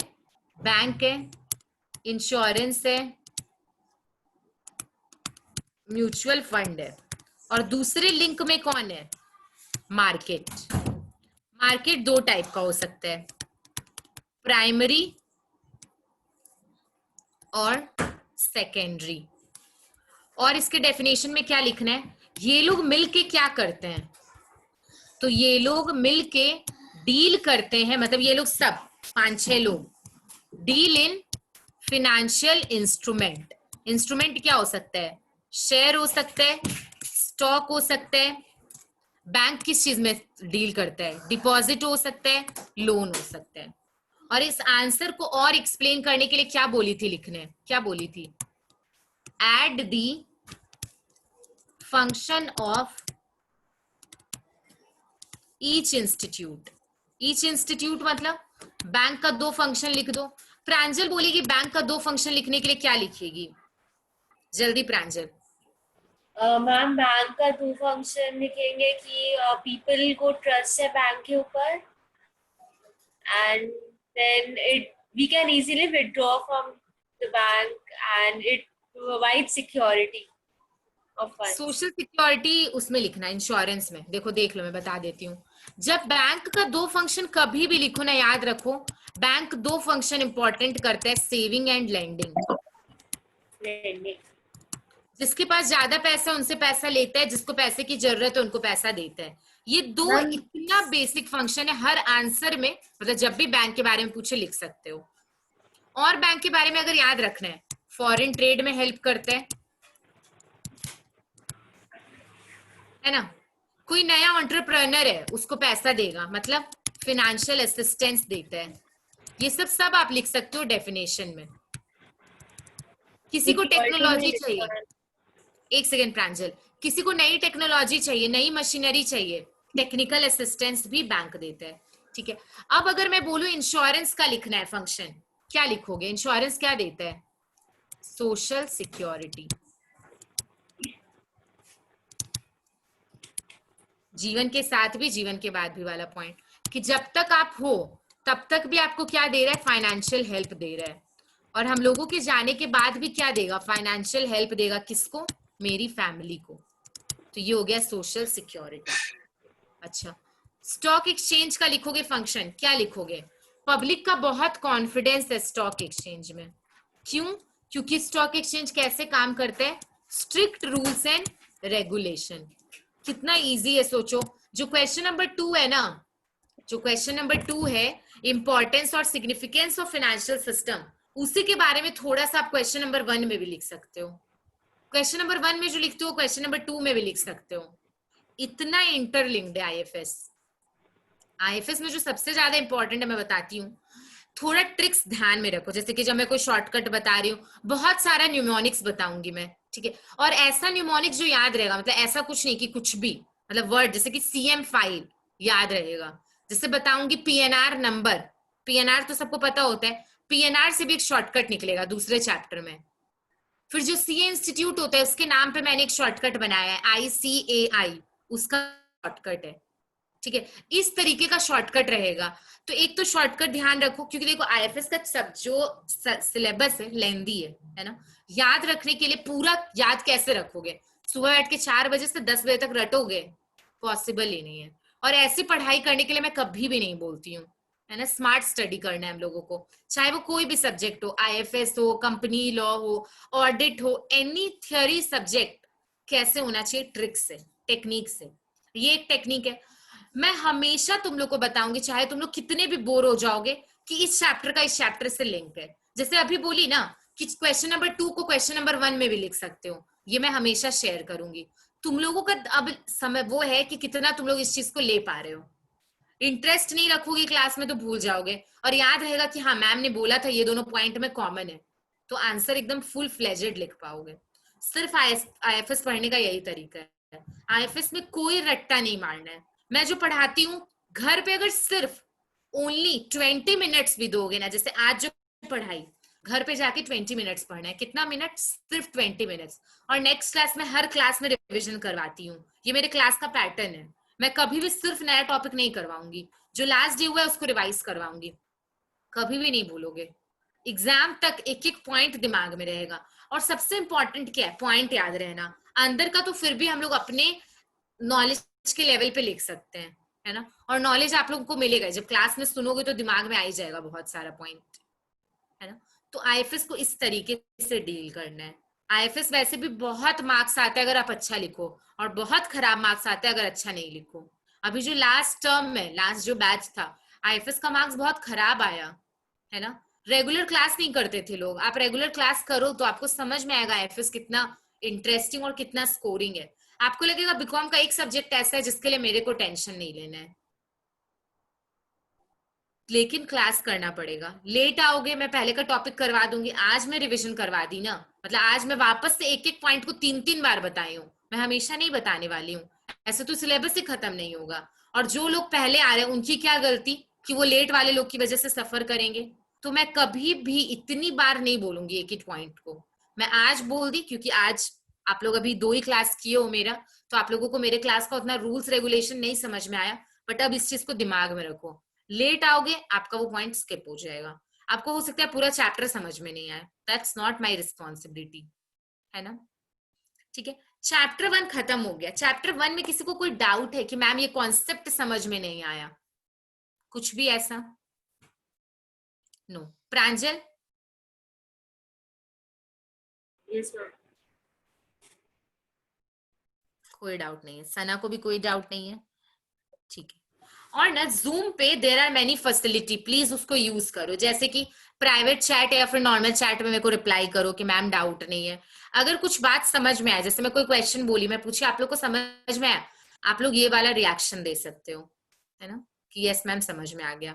इधर ऐसे बैठे रहोगे शांत, मेरे को लग रहा है कि मैं एक ब्लैक स्क्रीन है उसको पढ़ा रही हूँ, सिर्फ 3 लोगों का वीडियो ऑन है, श्रेया, परम एंड प्रांजल का, है ना। ऐसा नहीं होना चाहिए, एक तो वीडियो ऑन रहना चाहिए। ऐसा भी क्या आप लोग वीडियो नहीं ऑन रख सकते हो? ऐसा क्या सिचुएशन है कि वीडियो ऑन नहीं रख सकते हो?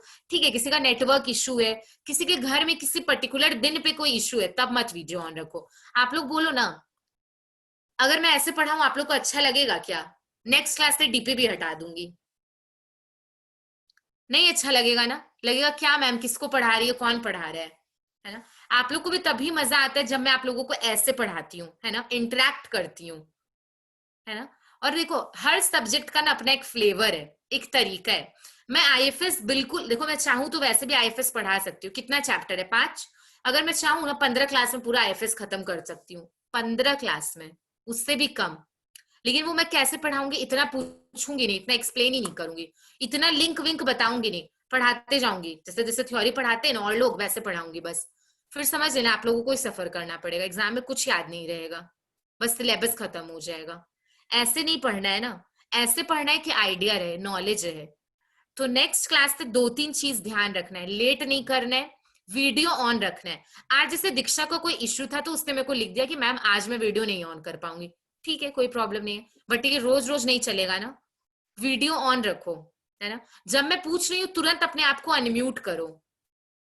मैं पूछ रही हूँ, मैं रिप्लाई कर रही हूँ, वेट कर रही हूँ रिप्लाई का, किसी का रिप्लाई नहीं आ रहा है, फिर मैं पर्सनली नाम ले लेके बोल रही हूँ कि श्रेया आ गया समझ में, प्रांजल आ गया समझ में। ऐसा नहीं होना चाहिए, है ना। अब आप लोग 3rd सेमेस्टर में आ गए हो तो इतना ध्यान आप लोग अब रखोगे। और अब देखो कब तक ऑनलाइन क्लास चलेगी ना, कुछ पता नहीं है ना। ये लॉकडाउन कब तक रहने वाला है, कब तक हम लोग ऐसे ही ऑनलाइन पढ़ेंगे। तो अच्छा है कि हम लोग इसके साथ ही अपने आप को यूज टू कर लें, कंफर्टेबल कर लें, कि जब ऑनलाइन ही क्लास करनी है तो मैम से डाउट पूछेंगे। तुम लोग मेरे से डाउट तो पूछो, मेरे को तुम लोग तंग ही नहीं करते हो, मेरे से डाउट पूछो, मेरे को इरिटेट करो, जो करना है करो, बट वीडियो ऑन रखो और पूछो, बैठ के सिर्फ चुपचाप क्लास मत करो। ओके चलो, आज हम लोग चैप्टर 2 में जाएंगे, ठीक है। चैप्टर 2 का एक टॉपिक आज कर लेंगे।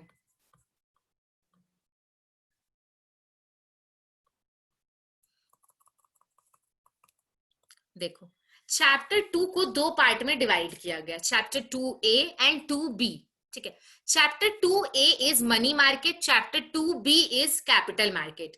हम लोग जो फाइनेंशियल सिस्टम का मतलब पढ़ते थे उसमें पढ़ते थे ना कि मार्केट 2 टाइप का होता है, money market and capital market, ठीक है। तो वही वाला ये मार्केट है। सबसे फर्स्ट क्या है, मनी मार्केट, ठीक है। ये चैप्टर दिखा देती हूँ कितना बड़ा है, ठीक है। तुम लोग को थोड़ा सीरियसनेस आना चाहिए स्टडीज का। और चैप्टर 2 भी तो इससे भी बड़ा है, खत्म नहीं हो रहा है अभी, इतना बड़ा है चैप्टर 2 है, ठीक है। स्टार्टिंग फ्रॉम पेज नंबर 11 और एंडिंग ऑन पेज नंबर 27, ठीक है। लगभग 15 पेज का चैप्टर है, ठीक है। तो अच्छे से ही पढ़ो तो बेटर होगा। अब देखो व्हाट इज मनी मार्केट। देखो हम लोग पढ़े ना फाइनेंशियल मार्केट होता है, मनी मार्केट क्या है, एक ऐसा मार्केट है जहां पे फिजिकली शॉप्स नहीं है, कि जैसे अपने लोग पैंटलून्स जाते हैं, फिजिकली दुकान है ना, सामान खरीदते हैं, सेलर को देखते हैं।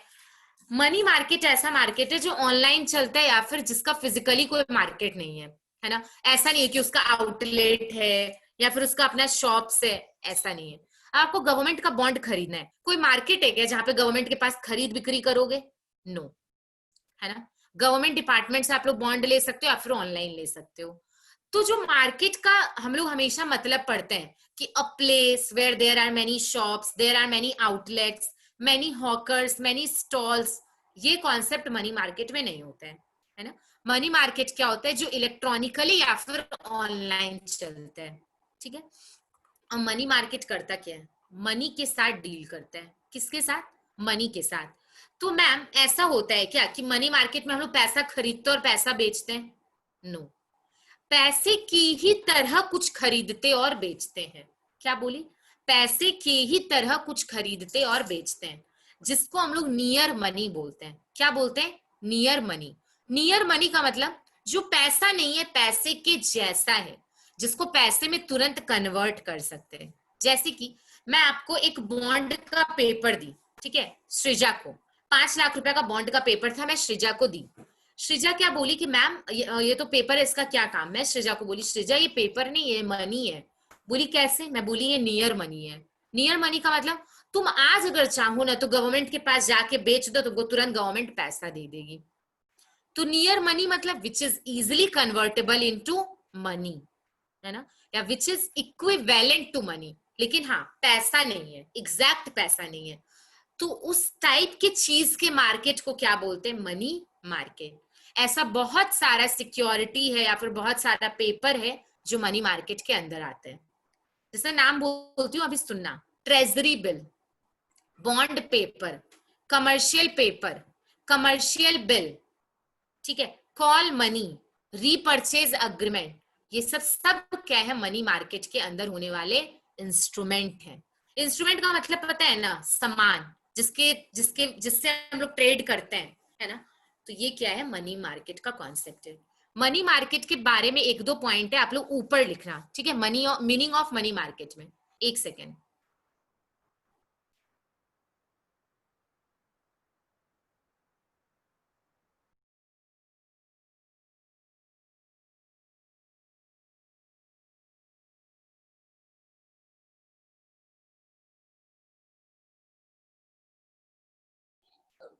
सबसे पहले मनी मार्केट में क्या लिखोगे, लिखोगे, ठीक है, लिखा रही हूँ छोटा छोटा, दिख रही है ना सबको स्क्रीन, मैं जूम भी कर देती हूँ। पहले लिखोगे मीनिंग ऑफ फिजिकल मार्केट, जैसे कि मॉल है ना, बड़ा बाजार है, ये सब क्या है, फिजिकल मार्केट है, उसके बारे में लिखोगे, ठीक है। फिर लिखोगे MM मतलब money market is not same as physical market, money market is not same as physical market, ठीक है। अच्छा, मनी मार्केट ना हमारे इकोनॉमिक डेवलपमेंट के लिए बहुत हेल्पफुल है, मतलब मनी मार्केट। अच्छा, एक बात हमेशा याद रखना, अब चैप्टर 1 के बाद जो भी पढ़ेंगे ना, सब फिनेंशियल सिस्टम का पार्ट है, तो मनी मार्केट भी क्या है, फिनेंशियल सिस्टम का पार्ट है, याद रहेगा, ठीक है। अच्छा देखो, मनी मार्केट जो लाइन बोल रही हूँ, जिनके पास है बुक या PDF अंडरलाइन कर लेना। Money market is important factor for the development of economy, ठीक है। दिखा, किसका डेवलपमेंट करता है, इंडस्ट्री का, इंफ्रास्ट्रक्चर का, एग्रीकल्चर का, ट्रेडिंग का, कॉमर्स का। Money market is entirely different where no visible shops are exist, कोई भी विजिबल शॉप नहीं है, तुमको बड़ा बड़ा दुकान, बड़ा बड़ा मॉल नहीं दिखेगा मनी मार्केट में, ठीक है, मिल गया, ठीक है। ये वाला डेफिनेशन याद रखोगे। मनी मार्केट का मतलब है various firms and institution that deal in various grades of near money, बहुत टाइप के नियर मनी में जो क्या करते हैं, ट्रेड करते हैं, उनको क्या बोलते हैं हम लोग, मनी मार्केट, ठीक है। जो पॉइंट बोल रही हो ध्यान रखना। Money market meets the short term requirement of borrower and provides liquidity और कैश टू लेंडर।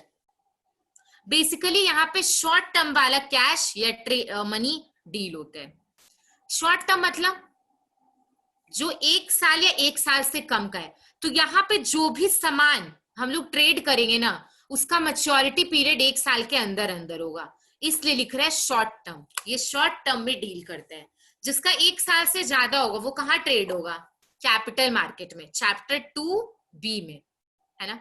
और जो 1 साल या उससे कम का होगा वो कहाँ होगा, मनी मार्केट में।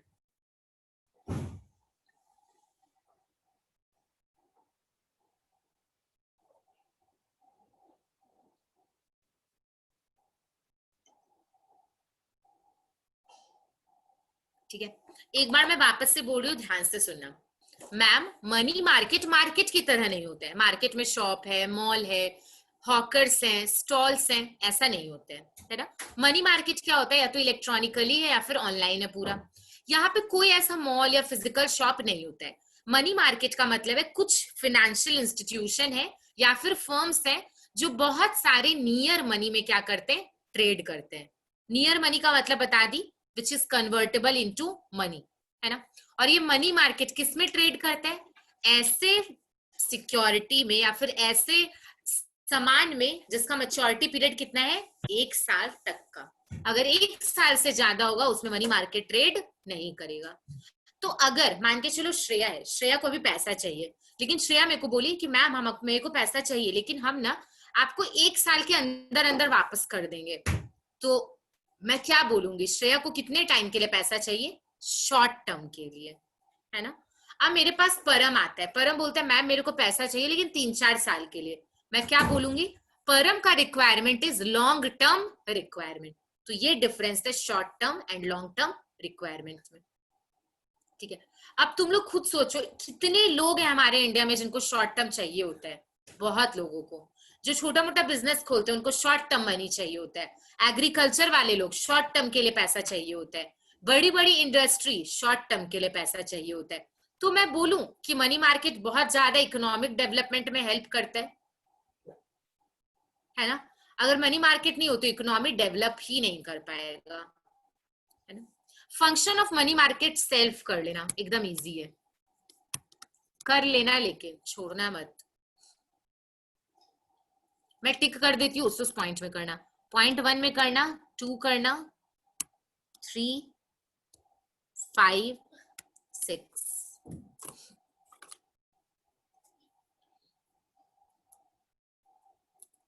चलो next topic is various money market instrument. इतना इजी क्वेश्चन है नहीं, इतना इजी, बस ध्यान रखने वाला चीज है, इसमें कुछ याद रखने लायक चीज नहीं है।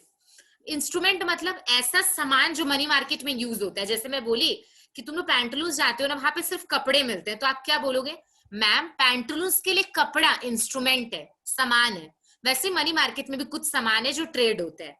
सबसे फर्स्ट इज ट्रेजरी बिल, इसको शॉर्टकट हम लोग टी बिल भी बोलते हैं, ठीक है। बहुत जगह टी बिल भी लिखा हुआ मिलेगा, ठीक है।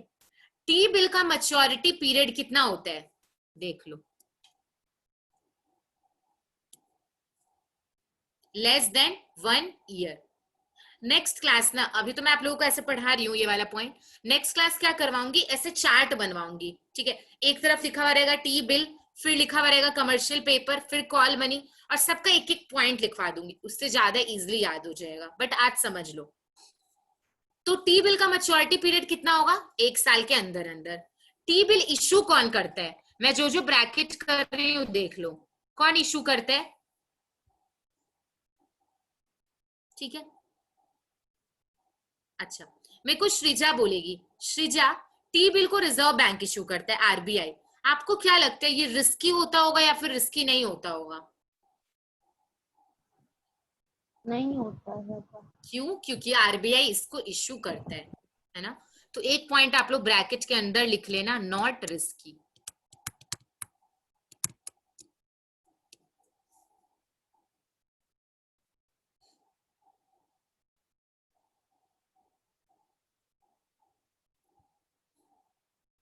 अब तुम लोग ये मेरे से पूछा नहीं, ठीक है, मैं खुद ही बोल देती हूँ। तुम लोग मेरे से पूछा नहीं कि मैम ये टी बिल वाले लोग जो टी बिल इश्यू करते हैं उन लोग को क्या फायदा होता है। आज जैसे श्रेया को पैसा चाहिए था, टी बिल वाले लोग के पास गई, ट्रेजरी बिल उनको मिला, श्रेया को कुछ पैसा मिला, और फिर श्रेया कुछ साल बाद पैसा लौटा दी। तो इससे जो ट्रेजरी बिल इश्यू कर रहे हैं, मतलब आरबीआई वाले, इनको क्या फायदा होता है, देखो क्या फायदा होता है। मान के चलो ट्रेजरी बिल, मैं गई, श्रेया गई आरबीआई के पास, बोली मेरे को क्या चाहिए, पैसा। आरबीआई बोला मेरा टी बिल ले लो, उसके थ्रू पैसा मिल जाएगा। श्रेया बोली ठीक। श्रेया बोली कैसे, ठीक है। आरबीआई इसको क्या बोलेगा, हम तुमको टी बिल ना अभी एक बार दे रहे हैं, मानो टी बिल खरीदी है श्रेया, ठीक है। अभी पैसा मिलेगा या नहीं मिलेगा ये मत सोचो, मानो श्रेया आरबीआई का टी बिल खरीदी है, ठीक है। देखना टी बिल वाले को क्या फायदा होगा। जब श्रेया टी बिल खरीदी तो 1,38,000 में खरीदी, कितना में खरीदी, 1,38,000 में, ठीक है। एक सेकेंड, मैं आप लोगों को बुक का ही एग्जैक्ट, अभी नया कौन ज्वाइन किया है, अच्छा मयंक ने वीडियो ऑन किया है, मैं एकदम बुक के एग्जाम्पल से कराती हूँ, ठीक है, तो ज्यादा क्लियर होगा। देखो सपोज एक इन्वेस्टर है, एक टी बिल खरीदा 1,38,000 में, सेम अमाउंट ही लिखा हुआ है, जिसका फेस वैल्यू 1.5 लाख है। कितना में खरीदा, 1,38,000 में, ठीक है। अभी जब मैं आरबीआई से खरीदी ना, तो मेरे को कितना रुपया आरबीआई को देना पड़ गया, 1,38,000। जब मेरा टी बिल मैच्योर होगा, जैसे कि बोलते हैं ना कि एफडी का मैच्योरिटी पीरियड होता है, वैसे इसका मैच्योरिटी पीरियड होता है, 1 साल के अंदर अंदर ये मैच्योर हो जाएगा। जब 1 साल का पीरियड खत्म हो जाएगा, तुम जाओगे आरबीआई के पास, बोलोगे मेरा ये मैच्योर हो गया है, हम आपको 1,38,000 दिए थे, अब मेरे को पैसा वापस दीजिए। आरबीआई आपको कितना देगा, 1.5 लाख। तो इसमें श्रेया का कितना फायदा हुआ, 12,000 का श्रेया को क्या हो गया, फायदा हो गया। समझ में आया? टी बिल कौन इशू किया, आरबीआई। इसका मतलब है आरबीआई को पैसे की जरूरत थी, है ना। जैसे कि आप लोग को तो पता होगा, वैसे ये पता होना चाहिए, अगर ये नहीं पता है तो मेरे लिए शॉकिंग है। जब कोई कंपनी शेयर इशू करती है, क्यों करती है, सृजा? पैसे लेने के, मतलब उनको पैसे की जरूरत होती है। पैसे के लिए। वैसे ही आरबीआई अगर आपको टी बिल इशू कर रहा है या फिर कोई भी पेपर इशू कर रहा है जो मनी मार्केट इंस्ट्रूमेंट है, क्यों? ताकि आरबीआई को क्या चाहिए? पैसा चाहिए। और अपने लोग क्यों आरबीआई के इसमें ट्रेड करते हैं? क्योंकि आरबीआई कोई भी सिक्योरिटी या कोई भी पेपर इशू कर रहा है, सेफ होगा। आज शेयर में क्यों इन्वेस्ट करते हो? किसी कंपनी के शेयर में तुमको थोड़ी ना पैसा अभी चाहिए, कंपनी को अभी पैसा चाहिए। तुम कंपनी को अभी पैसा दे रहे हो, थोड़े साल बाद कंपनी तुमको उसी पैसा पे ज्यादा पैसा देगा, इसीलिए इन्वेस्ट करते हो। सेम कॉन्सेप्ट आरबीआई के टी बिल का है। आरबीआई को क्या चाहिए? पैसा। तुम क्यों आरबीआई में इन्वेस्ट कर रहे हो, पैसा डाल रहे हो? क्यों तुम आरबीआई का टी बिल खरीद रहे हो? क्योंकि तुमको पता है आरबीआई जब मेरे को टी बिल रिडीम करेगा ना, मतलब अभी जितना मैं दे रहा है, तब जब मैं आरबीआई से पैसा मांगूंगी ज्यादा पैसा देगा आरबीआई मेरे को। तो तुम इस फायदे के लिए आरबीआई का टी बिल खरीदते हो। समझ में आया? जैसे आप किसी कंपनी का शेयर खरीदते हैं, सेम कॉन्सेप्ट है। आरबीआई क्या इशू किया? T bill. क्यों? आरबीआई को पैसा चाहिए। तुम क्यों खरीदा? क्योंकि तुमको पता है थोड़े टाइम बाद जब आरबीआई देगा वापस तब ज्यादा पैसा देगा, तो तुम फायदे के लिए टी बिल खरीदी। तुम कितना में टी बिल खरीदी? ये क्या है? ये तुम्हारा आउटफ्लो है, लेकिन तुमको मिलेगा कितना? ये तुम्हारा क्या है? इनफ्लो है। ये पैसा गया, ये पैसा आया, फायदा कितना का हुआ? 12,000 का। तो तुम 12,000 के फायदे के लिए टी बिल खरीदी हो। समझ में आ रहा है? और आरबीआई को 1,38,000 पैसे का रिक्वायरमेंट था, इसलिए वो टी बिल इशू किया कि पब्लिक तुम मेरे से टी बिल खरीद लो और 1,38,000 मेरे को अभी दे दो। पब्लिक मान जाएगी। क्यों? क्योंकि पब्लिक को पता है जब उसको मिलेगा तब ज्यादा मिलेगा, 12,000 रुपया ज्यादा वापस मिलेगा। समझ में आया? ये होता है टी बिल। सारा जो भी इंस्ट्रूमेंट पढ़ेंगे सबके पीछे यही कॉन्सेप्ट है। ठीक है, तो टी बिल कौन इशू करता है? आरबीआई। पहला पॉइंट। दूसरा, maturity period less than 1 year. और इस एग्जाम्पल को एक्सप्लेन कर देना, ये आंसर में आप लोग को लिखना है जब एग्जाम में आएगा। इशू कौन करता है? अच्छा, रिस्की है ये वाला point, point number 3, point 1, point 2, point 3 और एग्जाम्पल इज पॉइंट 4। 4 पॉइंट लिखना है। कौन इशू करता है, कितना मैच्योरिटी पीरियड है, रिस्की है, कम रिस्की है, एकदम रिस्की नहीं है, और एग्जाम्पल। आरबीआई को पैसा चाहिए था, टी बिल इशू किया 1,38,000 में, पब्लिक उससे 1,38,000 रुपया दे के टी बिल खरीद ली। जब मैच्योर हुआ तो पब्लिक को कितना रुपया वापस मिला? 1,50,000। तो 12,000 का किसको फायदा हो गया? पब्लिक को। जैसे कंपनी का शेयर होता है ना, सेम कॉन्सेप्ट है। Next is commercial paper. कितना सब सेम पॉइंट रहेगा, ठीक है। मैच्योरिटी पीरियड 15 दिन से लेके 1 साल तक, 15 days to 1 year। ठीक है। अच्छा, अभी मैं पूछूंगी प्रांजल से क्वेश्चन, सॉरी मयंक से। मयंक का क्वेश्चन रहेगा, कमर्शियल बिल इशू कौन करता है? बड़ी बड़ी कंपनी। कौन इशू करती है? बड़ी बड़ी कंपनी। अब मयंक बोलेगा कमर्शियल पेपर रिस्की होता है या फिर कम रिस्की होता है? कम रिस्की होता है। रिस्की होता है। कम रिस्की तब होगा जब गवर्नमेंट या आरबीआई इशू करेगा। कंपनी इशू कर रही है तो रिस्की है, इसलिए लिखा हुआ है अनसिक्योर्ड है। तो थर्ड पॉइंट क्या है कि ये रिस्की है। पहला पॉइंट मैच्योरिटी पीरियड, दूसरा point issued by big companies, third point risky है। बट ये तो बड़ी कंपनी इशू कर रही है ना, तो बड़ी हो या रिस्क कम होना छोटी चाहिए। कंपनी हो, गवर्नमेंट इन्वॉल्व में नहीं है ना। जब गवर्नमेंट इन्वॉल्व होती है तो रिस्क नहीं होता है। जैसे कि गवर्नमेंट सिक्योरिटी में अगर तुम इन्वेस्ट करोगे ना, रिस्क 0% लिखा हुआ रहता है। उसके अलावा कोई भी तुमको कुछ भी इशू करके दे, रिस्की है। समझ में आया मयंक? Yes ma'am. ठीक है। अच्छा, एक लाइन मिलेगा, commercial paper is issued at discount redeemed at par. Same, आपको जब इशू किए तो 1,38,000 आपसे लिए, बट जब रिडीम करेंगे तो आपको कितना देंगे? 1,50,000। देखो इसका मतलब समझो, वैसे ये अकाउंट्स का कॉन्सेप्ट है। इशूड मतलब जब आपको टी बिल या कमर्शियल पेपर, अभी पढ़ रहे हैं, कमर्शियल पेपर दे रहे हैं तो आपसे कितना लिए? 1,38,000। जबकि इसका फेस वैल्यू था 1,50,000, लेकिन जब रिडीम कर रहे हैं, जब इसका मैच्योरिटी पीरियड खत्म हो जाएगा, तो आपको देंगे कितना, पूरा फेस वैल्यू 1,50,000। तो इशूड एट डिस्काउंट, कम पे इशू किए, और रिडीम्ड एट पार। पार मतलब जो मेन वैल्यू है, फेस वैल्यू है ना। ठीक है, तो वही लिखा हुआ है, issued at discount, redeemed at par. Done. ठीक है। Call money, maturity period 1 day to 15 days, 15 दिन के अंदर अंदर मैच्योर हो जाता है। ठीक है, बगल में लिख लो सेकेंड पॉइंट में, issued by bank, issued by bank to another bank, issued by bank to another bank.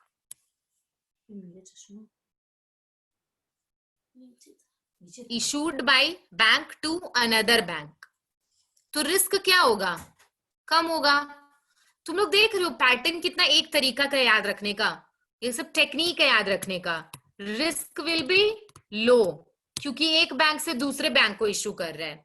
ये कब होता है, जैसे कि मानो मैं हूं एसबीआई, मान के चलो श्रेया है एचडीएफसी, श्रेया को पैसे का रिक्वायरमेंट है, श्रेया बैंक है श्रेया को पैसे का रिक्वायरमेंट है, श्रेया एसबीआई को, मतलब मेरे को बोली मेरे को एक बार पैसा दे दीजिए। हम कैसे देंगे, कॉल मनी इशू करके, बोलेंगे ले लो, कॉल मनी के थ्रू ले सकते हो, है ना।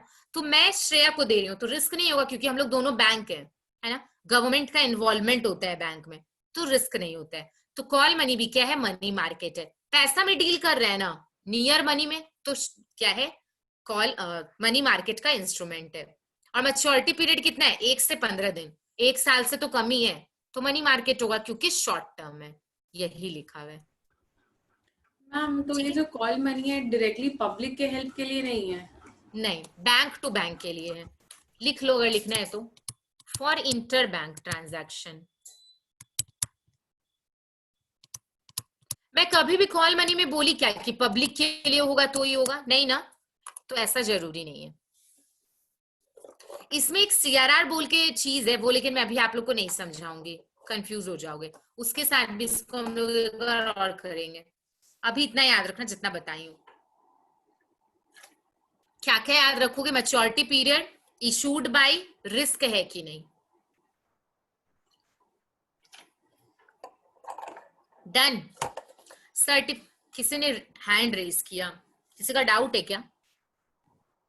मैम एक क्वेश्चन था, हाँ, इसमें जैसे आपने बोला रिस्क लो है बट गवर्नमेंट इंक्लूड है, तो एकदम नो रिस्क होना चाहिए ना।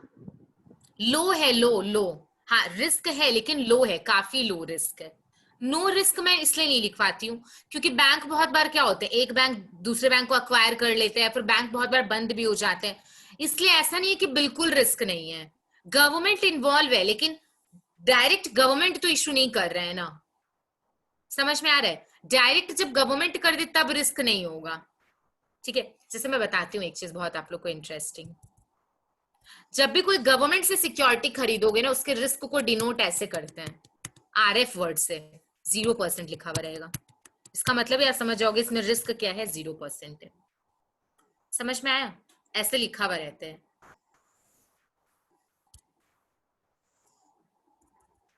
चलो, सर्टिफिकेट ऑफ डिपॉजिट कौन इशू करता है, बैंक, फाइनेंशियल इंस्टीट्यूशन। लेकिन श्रेया पूछी थी ना मैम, ये पब्लिक के लिए नहीं, ये वाला पब्लिक के लिए है, या तो किसी इंडिविजुअल को, कंपनी को, या फिर कॉर्पोरेशन को। ठीक है, ये क्या होगा श्रेजा, रिस्क होगा, है ना, तो रिस्की है, इसलिए लिखा हुआ है अनसिक्योर्ड है। ठीक है, मैच्योरिटी पीरियड यहां पे लिख लो लेस देन 1 ईयर।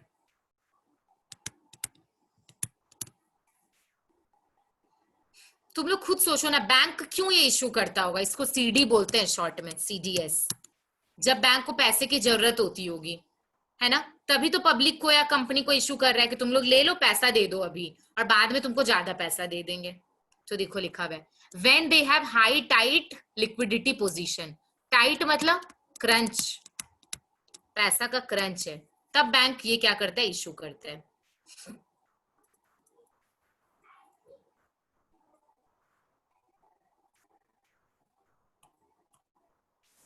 4 कॉन्सेप्ट किए और कितना इजी लगा है ना। सबसे फर्स्ट टी बिल का maturity period less than 1 year, issued by RBI, इसलिए no risk, issued at discount, redeemed at par, और एग्जांपल देके एक्सप्लेन कर देना। Commercial paper issued by the large company, इसलिए रिस्की होता है। मैच्योरिटी पीरियड 15 दिन से लेके 1 साल तक का, same issued at discount, redeemed at par. यहां भी चाहो तो एग्जांपल लिख के एक्सप्लेन कर देना। Call money issued by one bank to another, maturity period less than 1 year, और इंटर बैंक ट्रांजैक्शन होता है लो रिस्क, नो नहीं low risk. Certificate of deposit maturity period less than 1 year, issued by bank, financial institution to public, चाहे company हो या individual हो, है ना।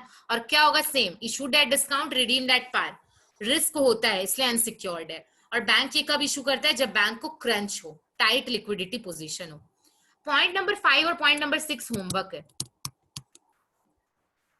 कमर्शियल बिल और रीपर्चेज अग्रीमेंट,